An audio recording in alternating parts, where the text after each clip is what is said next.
Je sais même pas quoi dire. Salut à tous, j'espère que vous allez bien, bienvenue au dernier rang, et aujourd'hui on va parler d'un gros morceau vu que c'est Superman, réalisé par James Gunn. C'est prodigieux. Mais avant de parler du film, j'ai quand même envie de donner un petit peu de contexte à tout ça. Alors je pense que tous ceux qui regardent la vidéo sont au courant de ce qui se passe avec les univers, le MCU, DC, tout ça. Parce que effectivement, il y a un background et ce film-là est extrêmement important pour la suite de DC et dans la suite aussi des films de super-héros en général, mais on va en parler. Mais avant même que le MCU sorte, il y avait déjà une guerre entre Marvel et DC. Et même au niveau des films, c'est exactement la même chose. Vu que Marvel a sorti son premier film, donc Iron Man, et a donc construit le MCU, et ensuite on a eu DC qui, avec Man of Steel, qui est d'ailleurs aussi un film Superman qui a lui été réalisé par Zack Snyder, on a eu la création du DCEU, ou DCEU, qui veut dire en fait DC Extended Universe. Et même si Zack Snyder c'est un mec qui divise, il a quand même fait Man of Steel, ou même Batman v Superman, la Director's Cut de la Justice League aussi, qui sont quand même des films vachement connus quoi, et des films qui ont concurrencé certains films du MCU, et il y a eu une guerre, il y a eu une confrontation entre le MCU et le DCEU. Sauf que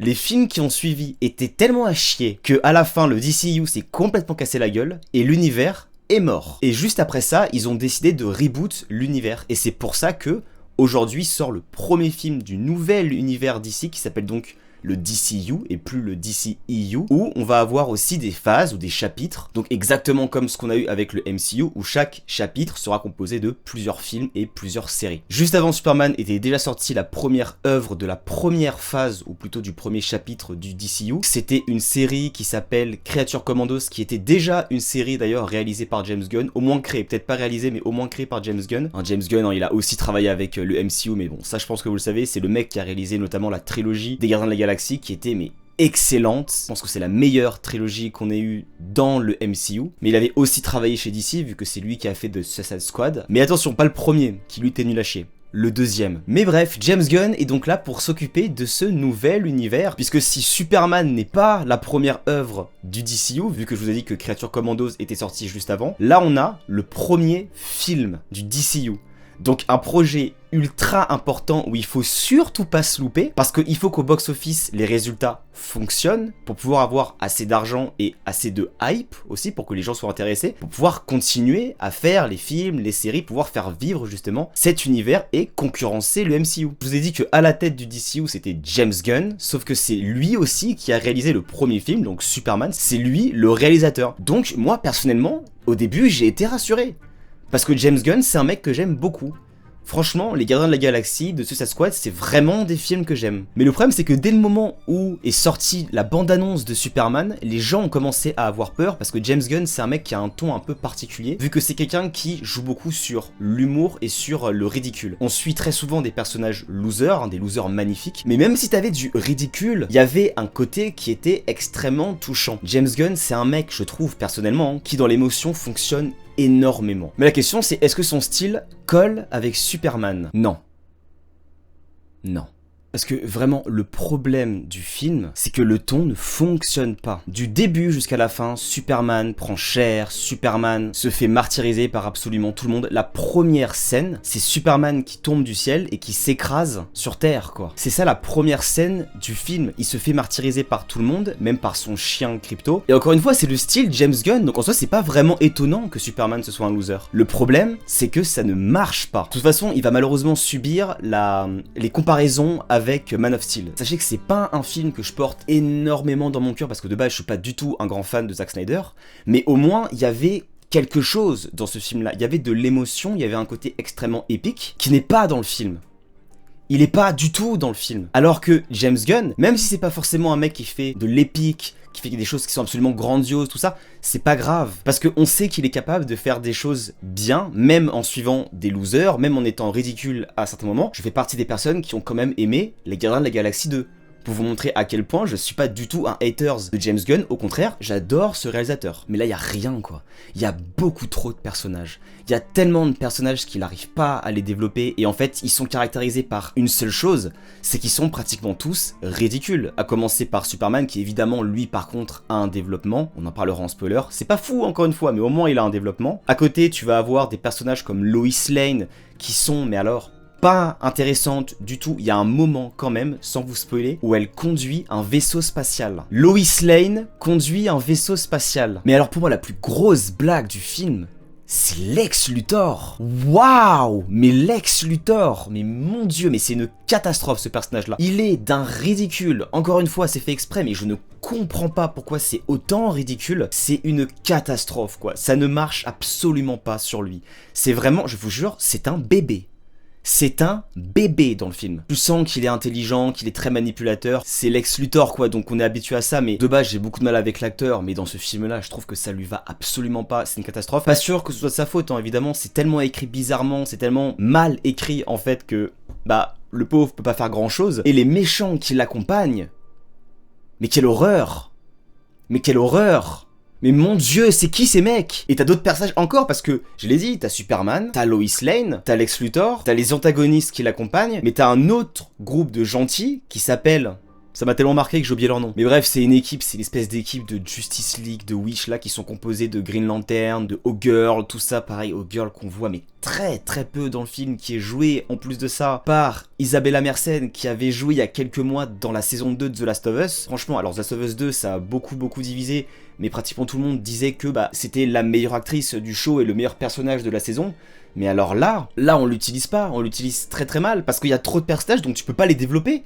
Les personnages secondaires sont nuls à chier quoi. Et même la mise en scène ne suit pas. Déjà il y a un truc, alors ça je l'avais pas vu dans les bandes annonces, mais en fait le film est filmé en format 1.85, qui est un format que James Gunn a déjà utilisé, je crois. Vous me corrigerez si j'ai n'importe quoi, mais je crois que les Gardiens de la Galaxie 3 est en format 1.85. Sauf que dans ce genre de film, dans des films grandioses où tu suis des super-héros comme Superman qui volent, où tu as besoin de voir un paysage étendu, un paysage large, mais il faut filmer ça avec un format plus large pour moi. Je m'attendais à voir du cinémascope. Sauf que là, t'as un cadre beaucoup plus serré où en gros, hein, tu vois les bandes sur les côtés, mais tu les vois pas sur le dessus et le dessous. Hein. C'est à peu près ça le 1.85 selon l'écran sur lequel vous regardez le film. Mais globalement, dans une salle de cinéma classique avec une toile classique, c'est ça que vous allez voir. Et tu mixes ce format bizarre avec la photographie qui est, je trouve, dégueulasse. Je sais pas ce que vous en avez pensé pour ceux qui ont vu le film, mais il y a une luminosité qui est beaucoup trop haute, mais que ce soit les scènes à l'extérieur et même les scènes à l'intérieur quand on est dans des bureaux, la lumière est chelou, on dirait The Flash, comme les effets spéciaux. Les effets spéciaux, mais mon dieu, mais il y a un moment où Superman, sans spoiler, il est dans une espèce de bain de protons, je sais plus comment ils appellent ça, mais c'est un espèce de liquide, alors c'est pas vraiment un liquide, mais une substance en tout cas, qui est colorisé, multicolore, et ça donne un rendu, mais c'est horrible, c'est dégueulasse. Et tu mixes tout ça là, donc la photographie, le format, les effets spéciaux, avec une focale. Il a utilisé une focale courte qui va du coup déformer complètement l'image, où t'as des plans absolument ridicules. Quand Superman vole, il y a la caméra qui est face à lui, très proche de lui, avec une luminosité pourrie, où il n'y a aucun relief, avec du coup une courte focale qui va déformer un peu son visage, mais c'est ridicule. Ça retire le grandiose, et vous allez me dire, mais c'est normal, c'est fait exprès, ça doit être tourné en ridicule, mais ça ne marche pas. C'est affreux à regarder en fait. Le seul moment où je me suis dit que la mise en scène était cool, c'était pendant les scènes calmes où il n'y a pas d'action, où la caméra se contentait pas forcément de faire des champs contre champs bêtes et méchants. Non, t'avais une caméra qui tournait autour des personnages, qui est un petit peu plus intéressant, mais j'ai peur. J'ai peur pour la suite. C'est un énorme risque qu'il prend quand même. Il prend beaucoup de risques là, James Gunn. Puisque le premier film du nouvel univers, c'est un truc ridicule à ce point, sans côté grandiose, sans côté épique, sans rien, c'est juste ridicule. Mais ça va pas plaire. Je suis pas sûr que ça va plaire. Et le problème, c'est que si ça plaît pas, les gens vont pas aller le voir, le film. Il va pas faire le score attendu, quoi. Donc, au final, c'est un énorme risque. Le ton du film est un risque énorme. Puisqu'en plus de ça, il sort pas dans n'importe quel moment. Parce que Superman est en salle, mais il y a pas que lui en salle de cinéma, là. Il y a des films qui vont être dangereux au niveau du box-office. Puisque le film va quand même se battre contre F1, qui fait un très bon démarrage, mais aussi contre Jurassic World, qui lui, mais alors fait un démarrage de fou furieux le premier week-end. Il a dépassé les 300 000. C'est un film qui potentiellement peut aller titiller le milliard, voire même atteindre le milliard, donc c'est un gros client au niveau du box-office, mais surtout dans 2 semaines, il y a les 4 Fantastiques qui sortent. Les 4 Fantastiques, premier film de la phase 6, qui est un film donc du MCU, du plus gros rival du DCU, mais mon dieu! Mais waouh, mais bon courage au film. Et là, il va falloir faire attention, c'est imaginons que tout se passe bien et qu'au final, on ait des suites. On ait des films, on ait des séries, le DCU continue à vivre tranquillement. Il faut absolument que James Gunn laisse carte blanche aux réalisateurs qui travaillent sur les films et séries. Parce que je ne pense pas que les gens vont être contents si tous les films de DCU sont comme ça. Parce qu'il y a quand même des réalisateurs de renom qui sont en train de préparer les films du DCU, comme par exemple James Mangold qui a un style beaucoup plus sombre que celui de James Gunn et où ces films sont pas très drôles, hein, vu que c'est le mec qui a fait Logan par exemple, mais faut le laisser faire.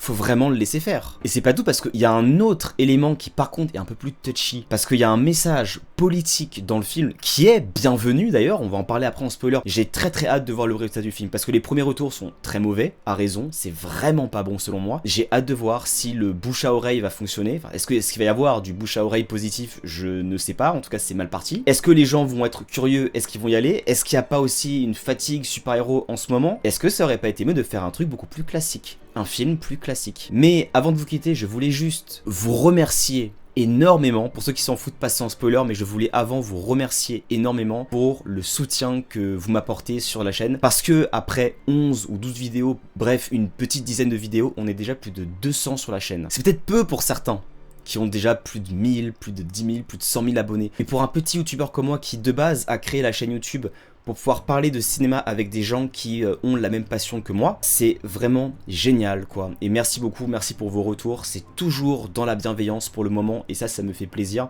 J'ai beaucoup débattu avec vous, beaucoup parlé avec vous.